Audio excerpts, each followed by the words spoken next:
tarde. Continuando aí, na semana passada nós falamos sobre produção de texto. Falei sobre as principais competências, né? Sobre o que é importante, o que é pertinente ao texto dissertativo argumentativo. E falei de algumas estratégias hoje. Acho que hoje é uma aula que os alunos geralmente gostam. A gente traz alguns textos muito bons e alguns textos com problemas graves, tá? Mas isso é invenção. Olha, muito texto desse, eles vêm na nossa apostila, né? O curso que a gente faz para ser corretor do Enem, muitos desses textos aparecem lá. São alunos que, de fato, dispuseram de tempo para ir lá fazer a prova e cometer equívocos que levassem ao zero, alguns que parecem absurdos, né? Como a adequação ao tipo textual, que eu acho que é a primeira coisa que a gente aprende, né? O texto dissertativo argumentativo, evitar a terceira pessoa, evitar ainda a linguagem coloquial, as gírias, né? Buscar uma forma aí. Antes da gente passar para esse aspecto, eu queria mostrar para vocês aí duas estratégias de leitura, né? Por quê? Sempre um texto é acompanhado de textos motivadores que merecem a atenção de vocês, e nas estratégias de leitura existem habilidades que são muito pertinentes à produção textual, à produção do texto dissertativo argumentativo, que é aquele que vocês produzirão. Então, vamos lá. E também, acho que na revisão de vocês, quando vocês estiverem lendo o texto de vocês já produzido, é interessante que vocês observem aí esses aspectos também. Então, dentre as duas estratégias de leitura que eu apresento a vocês, eu tenho aqui duas etapas, né? A primeira a gente chama de leitura de reconhecimento, onde vocês vão verificar se encontra no texto as informações que necessitam. Quando que isso é útil? Lá, me deparei com o texto motivador, ou um texto que abrange o tema, que aquele texto ele não está ali para vocês copiarem ou para vocês reproduzirem as ideias deles, né? Mesmo porque supõe-se que num texto onde vocês vão produzir, onde vocês vão apresentar a ideia de vocês, eles querem ver, eles querem saber onde você busca seus conhecimentos, e pressupõe que é na sua vida escolar, e que, além disso, você também busque informações por conta própria, que você seja um bom leitor, um bom pesquisador, você consiga apenas articular o conhecimento escolar com aquele que você aprendeu aí, vida afora, certo? Então, é perceber se um tema, por exemplo, que você não tem certeza do seu argumento, se você vê ali naquele motivador alguma informação que você acha que tem relação, é o caminho que você vai seguir para construir aí o seu texto. Tranquilo? Segundo, né, a seleção. Busca selecionar informações de que necessita. Ainda em contato com aquele texto norteador, aquele texto motivador, o que é importante ressaltar? Suponhamos que eu tenho um tema, né? Temas de redações são sempre muito amplos, onde vocês poderão escolher um aspecto aí que deverá ser tratado. Então, suponhamos que o tema seja violência. A violência no Brasil. E eu tenho 4 textos motivadores, onde um fala da violência em consequência do tráfico e do consumo de drogas. Um segundo texto, onde eu falo sobre a violência nos estádios, por exemplo. E um terceiro texto, onde eu falo sobre a violência no trânsito. E uma charge onde eu fale da violência doméstica. Eu preciso tratar esses 4 assuntos na minha redação? Não, não preciso. O que eu preciso é perceber que aqueles 4, né, essas 4 óticas em relação à violência são pertinentes ao tema da redação. Exatamente isso. E quando o meu texto já estiver pronto, quando o meu texto já estiver produzido, uma coisa que eu preciso perceber é se aquilo que eu coloquei, aquilo que eu argumentei no meu texto, se tem uma relação com a violência. Tá? Então, o texto motivador ou norteador está ali para orientar e não para ser copiado.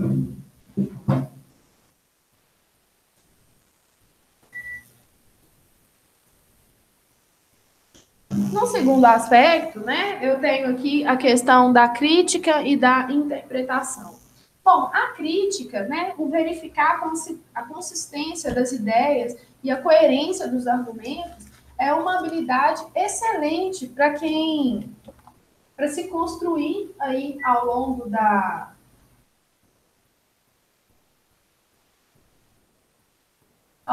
formação de vocês como escritores, né? Porque vocês terão por si só a capacidade de ver, a capacidade de analisar a pertinência do texto de vocês. Se o texto está relacionado ao tema, se os argumentos são bons, se eu fiquei na superficialidade, a gente vai ver um tanto de exemplo aí ligado a isso. Se eu fiquei na superficialidade, se eu não abordei o tema, se eu tangenciei o tema, a gente vai falar disso daqui a pouco. Qual que é o meu nível aí em relação a esse texto?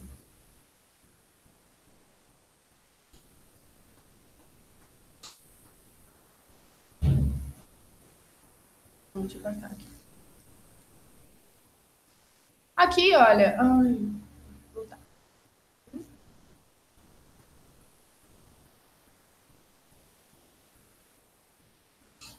Vamos lá. Aqui, outro aspecto ligado à percepção do próprio texto, né? Eu tenho, né? Perceber o que eu estou defendendo, de que trata o meu texto, né?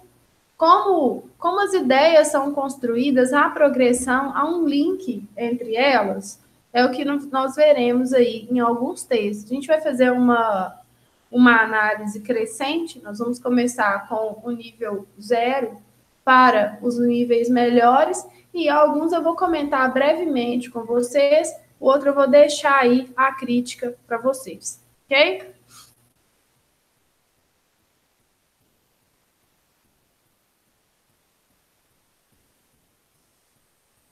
Então, vamos começar? Deixa eu compartilhar com vocês aqui.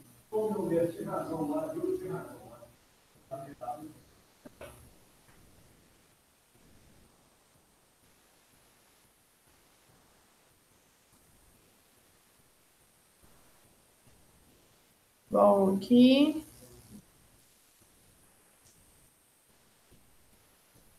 Acho que. Por favor, gente, sinalizem aí se vocês estão conseguindo ler. Eu vou dar um pequeno zoom aqui.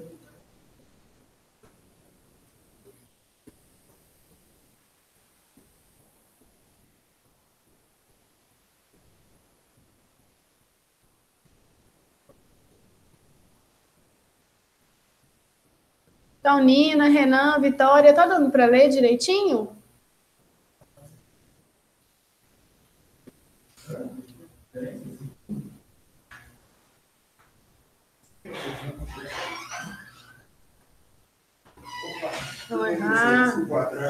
Sem problema, chegou na hora boa. Na hora? Na hora. Eu acabei de perguntar ao pessoal aqui se eles estão conseguindo ler. Vou analisar o primeiro texto aqui.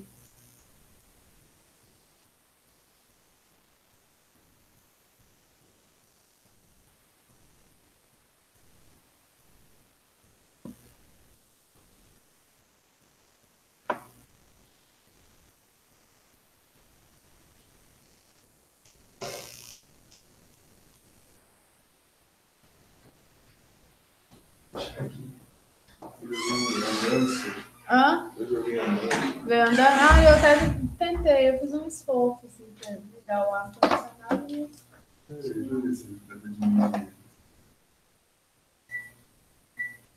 Pode diminuir, pode pôr do 11. Nossa Senhora. Então, vamos lá. Deixa eu abrir o texto grande aqui. Bom, primeiro texto, gente, não inventei, não escrevi. Esse texto foi entregue aí no ano de 2016 na redação do Enem.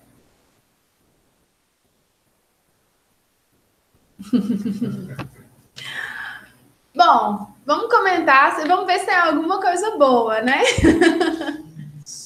Não é possível. É possível, é possível, é bem possível.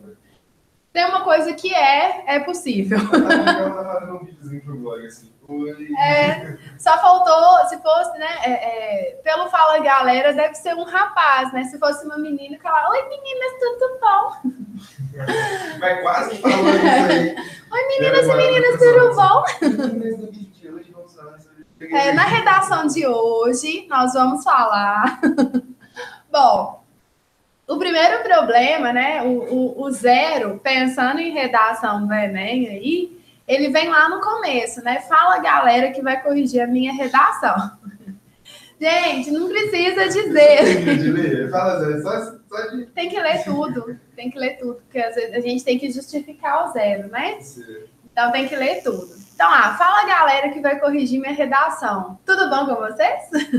Bom, pensando no Enem, ou qualquer redação para concurso, prova de admissão em colégio, federal, particular, é terminantemente proibido qualquer tipo de interlocução com o corretor. E isso implica no zero automático.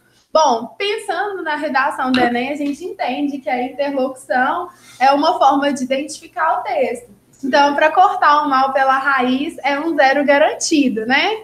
E ele ainda explica, né? Hoje vamos falar sobre caminhos para combater a intolerância religiosa no Brasil. Um parágrafo. Um parágrafo. Um parágrafo, pronto.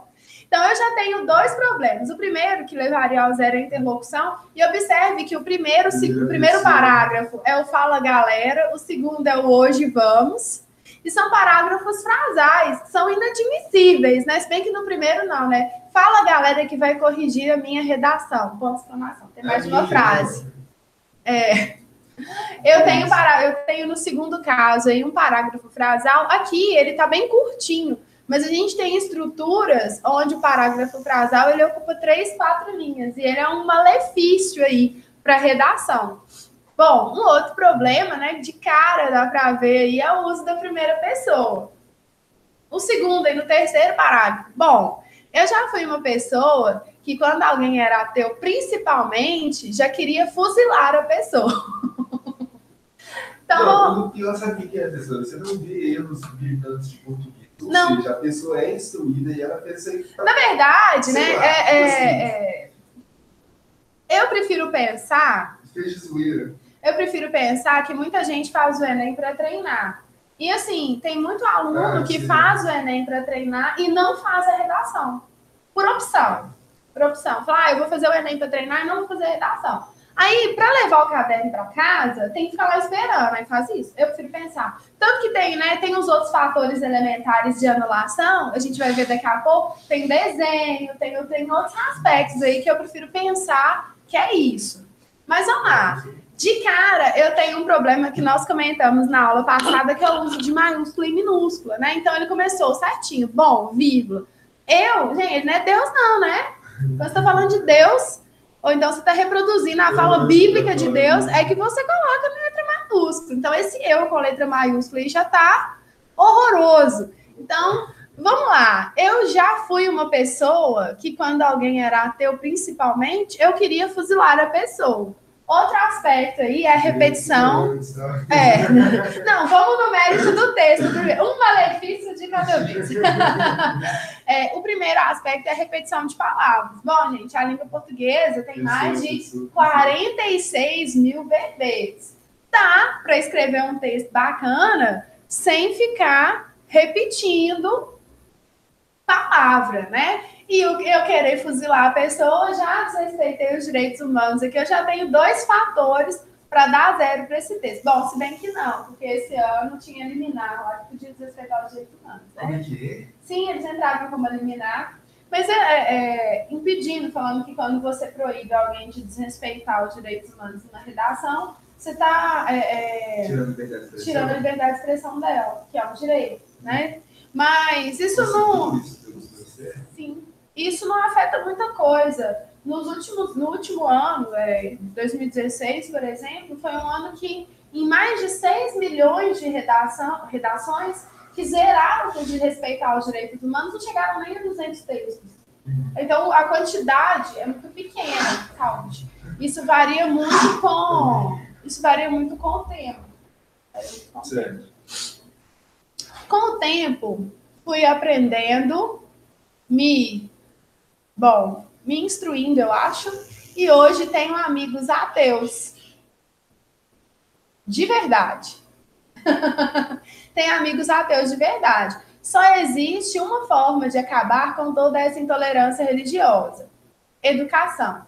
Outro problema, frases curtas. A frase ela não pode nem ser curta demais e nem ser grande demais. Ah, mas a gente lê uma centena de textos aí com frases curtas. É bom evitar, né? Quando... No dissertativo argumentativo, às vezes a gente vê algumas frases mais curtas. Quando você tem um domínio muito bom de mecanismos textuais, isso pode até acontecer. Mas é melhor ficar no básico, é melhor ficar no clássico, que não tem problema nenhum. A boa e velha educação. Além de repetir essa expressão, gente, a boa e velha educação não cabe aí nem a pau. É uma expressão muito da linguagem coloquial.